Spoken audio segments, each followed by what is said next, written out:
Hello my dear student, future creative classes में आपका बहुत बहुत स्वागत है। आज हम फ्यूचर क्रिएटिव क्लासेस में क्लास 10th मैथ्स का चैप्टर 5th हम स्टार्ट करने जा रहे हैं।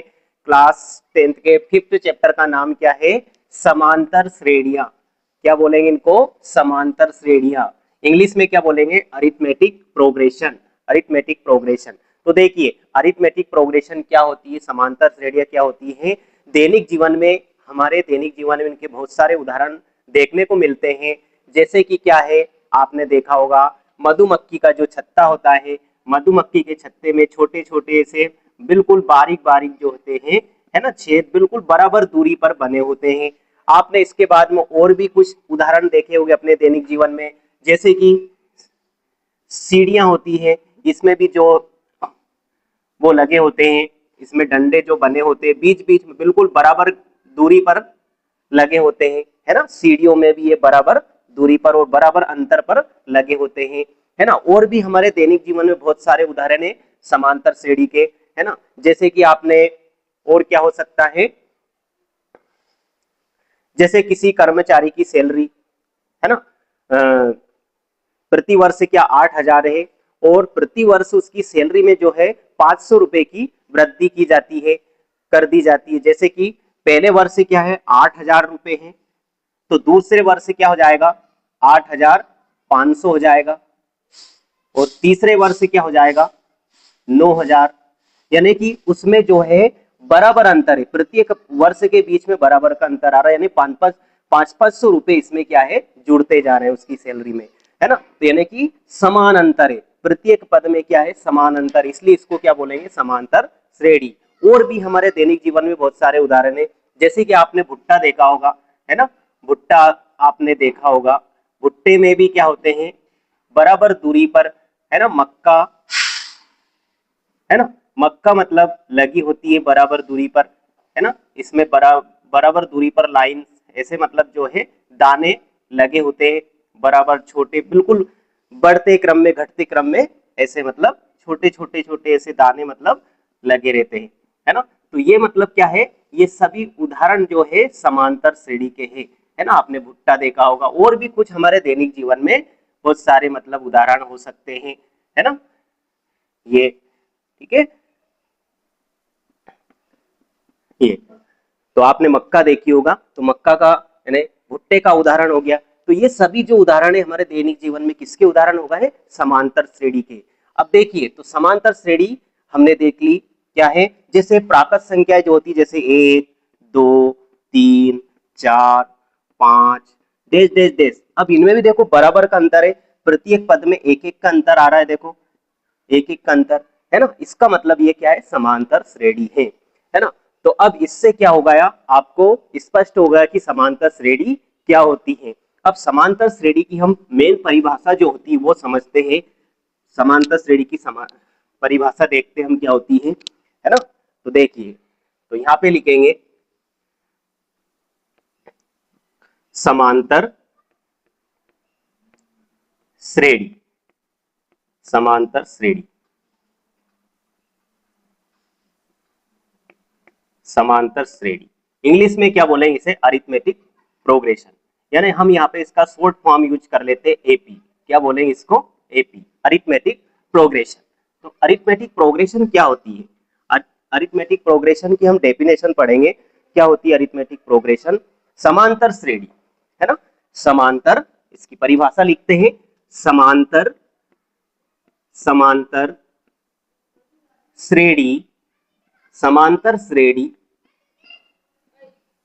समांतर श्रेणी संख्याओं की, समांतर श्रेणी संख्याओं की एक, संख्याओं की एक ऐसी सूची है, एक ऐसी सूची है, समांतर श्रेणी संख्याओं की एक ऐसी सूची है, एक ऐसी सूची है जिसमें, जिसमें जिसमें प्रत्येक पद, जिसमें प्रत्येक पद, जिसमें प्रत्येक पद, यानी जिसमें प्रत्येक पद पहले पद के अतिरिक्त, पहले पहले पद के अतिरिक्त, पहले पद के अतिरिक्त, पहले पद के अतिरिक्त, यानी पहले पद को छोड़कर, पहले पद के अतिरिक्त अपने पद में, अपने पद में, अपने पद में, अपने पद में एक निश्चित संख्या, एक निश्चित संख्या, एक निश्चित संख्या जोड़ने से, एक निश्चित संख्या जोड़ने से प्राप्त होती है, एक निश्चित संख्या जोड़ने से प्राप्त होती है, एक निश्चित संख्या जोड़ने से प्राप्त होता है ना, ऐसा कर देंगे, प्राप्त होता है। देखो, समांतर श्रेणी संख्याओं की एक ऐसी सूची है जिसमें प्रत्येक पद पहले पद के अतिरिक्त अपने पद में एक निश्चित संख्या जोड़ने से प्राप्त होता है ना। तो देखिए, तो यहां पर क्या है, इसका उदाहरण हम देखेंगे। उदाहरण जैसे, अब यहां पे पहले तो ये समझ ले निश्चित संख्या क्या है। अब इसमें निश्चित संख्या क्या है, तो नोट लिखो यहां पे, नोट, ये निश्चित संख्या, ये निश्चित, यहां पे जो ये निश्चित संख्या हम इसमें जोड़ते हैं, ये निश्चित संख्या, ये निश्चित संख्या सार्वंतर कहलाती है। क्या कहलाती है? सार्वंतर, कॉमन डिफरेंस। ये निश्चित संख्या सार्वंतर, इंग्लिश में क्या बोलेंगे? कॉमन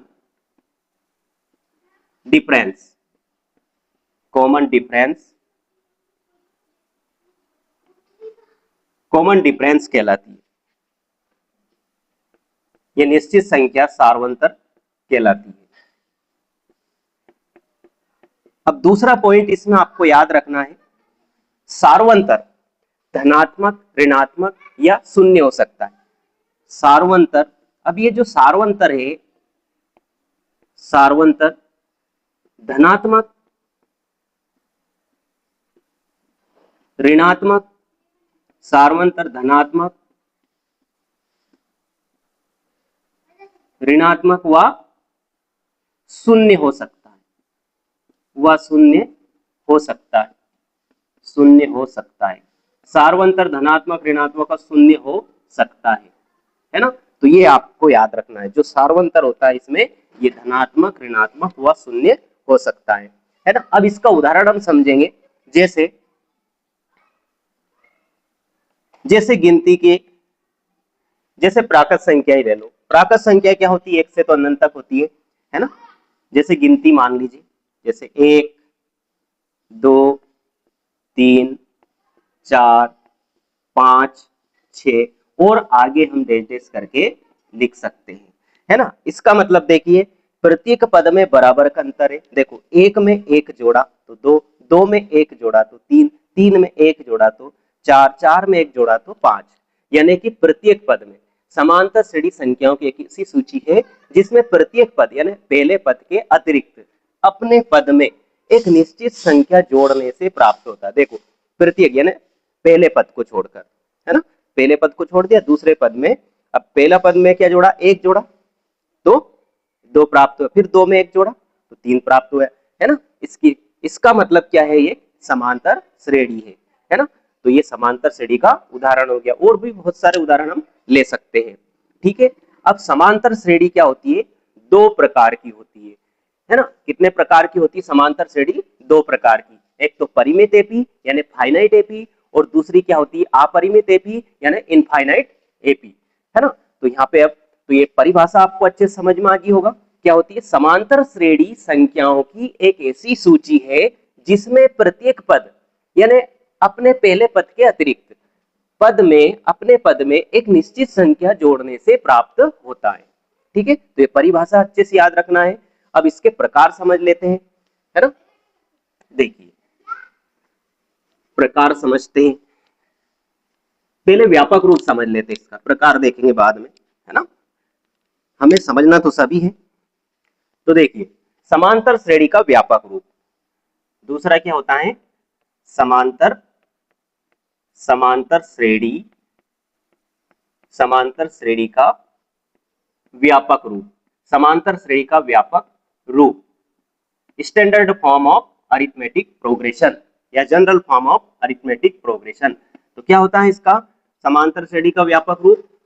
तो देखिए a comma a plus D comma a plus 2d comma a plus 3d, है ना। तो इस प्रकार से हम जो इसको और आगे तक भी लिख सकते हैं, dash dash dash dash dash, है ना। तो a comma a plus D comma a plus 2d comma a plus 3d comma a plus 4d, इस प्रकार से इसका ये क्या होगा समांतर श्रेणी का व्यापक रूप। अब यहाँ पर इनको स्पष्ट करते हैं कि ये a और d क्या है ना। तो यहाँ लिखेंगे चूंकि यहाँ a बराबर क्या है प्रथम पद, यानी AP का क्या होता है ये प्रथम पद होता है ना। दूसरा D क्या है यहाँ पर सार्वंतर है, D बराबर क्या है यहाँ पर सार्वंतर है, क्या बोलेंगे इसको सार्वंतर यानी कॉमन डिफरेंस है, ठीक है। तो इस प्रकार से आपको यहाँ पे याद रखना है ना। अब इसके बाद में हम समझेंगे, इसके बाद क्या समझेंगे समांतर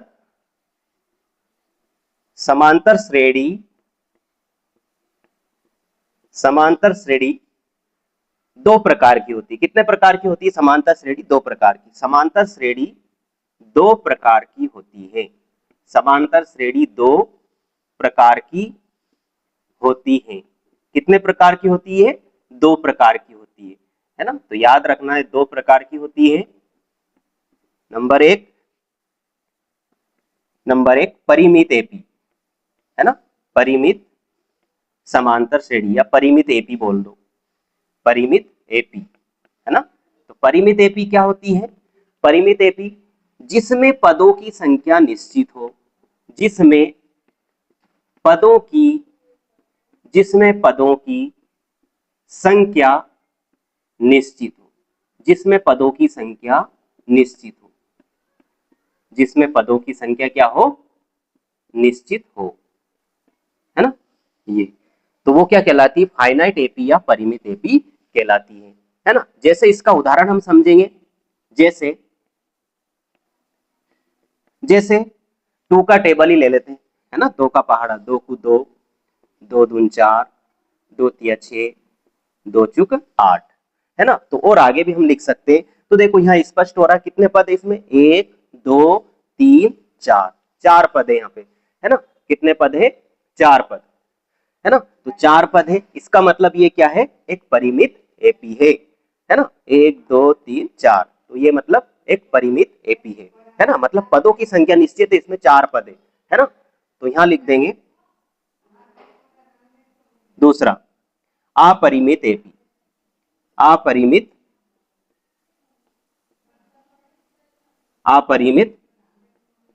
एपी। अब अपरिमित एपी क्या होती है? अपरिमित एपी जिसमें पदों की संख्या अनिश्चित हो। तो इसकी परिभाषा लिखेंगे, जिसमें पदों की संख्या अनिश्चित हो, जिसमें पदों की संख्या अनिश्चित हो,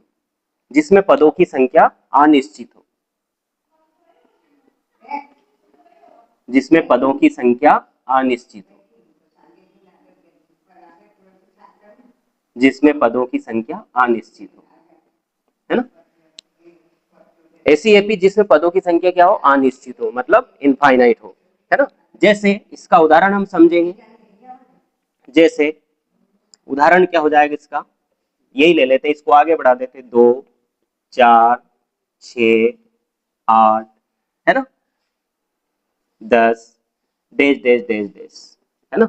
अब इसका मतलब क्या, देखो 2 का अंतर है प्रत्येक पद में कि ये समांतर श्रेणी है। 2 को 2 दून 4, 2 तीन 6, 2 चौक 8, 2 पंजे 10, और आगे भी हम लिख सकते हैं। अब इसका मतलब क्या है, यहाँ पे डेश डेश लगा है, इसका मतलब ये है कि इसमें और आगे भी पद है ना, इसको और आगे भी बढ़ाया जा सकता है ना। तो इसको क्या बोलेंगे अपरिमित एपी यानी इनफाइनाइट एपी, है ना। और इसको क्या बोलेंगे जिसमें इसमें पदों की संख्या निश्चित नहीं है, कितने पद है 1 2 3, है ना, 1 2 3 4 5, और आगे भी पद है इसमें, तो है ना, डैश डैश लगा है मतलब और आगे भी पद है, मतलब इसके निश्चित हम पदों की संख्या गिन कर नहीं बता सकते कि कितने हैं, लेकिन इसमें हम बता सकते हैं 1 2 3 4। तो इसको क्या बोलेंगे, जिसमें पदों की संख्या हम गिन कर बता सकते हैं वो है परिमित एपी, जिसमें हम पदों की संख्या गिन कर नहीं बता सकते वो क्या हो जाएगी, अपरिमित एपी, है ना। तो इस प्रकार से परिमित और अपरिमित एपी को आपको समझना है। ये ऑब्जेक्टिव में क्वेश्चन इनसे बनाकर जो है आपसे पूछे जा सकते हैं कि निम्नलिखित में बताइए कौन सी परिमित एपी है, निम्नलिखित में बताइए कौन सी अपरिमित एपी है।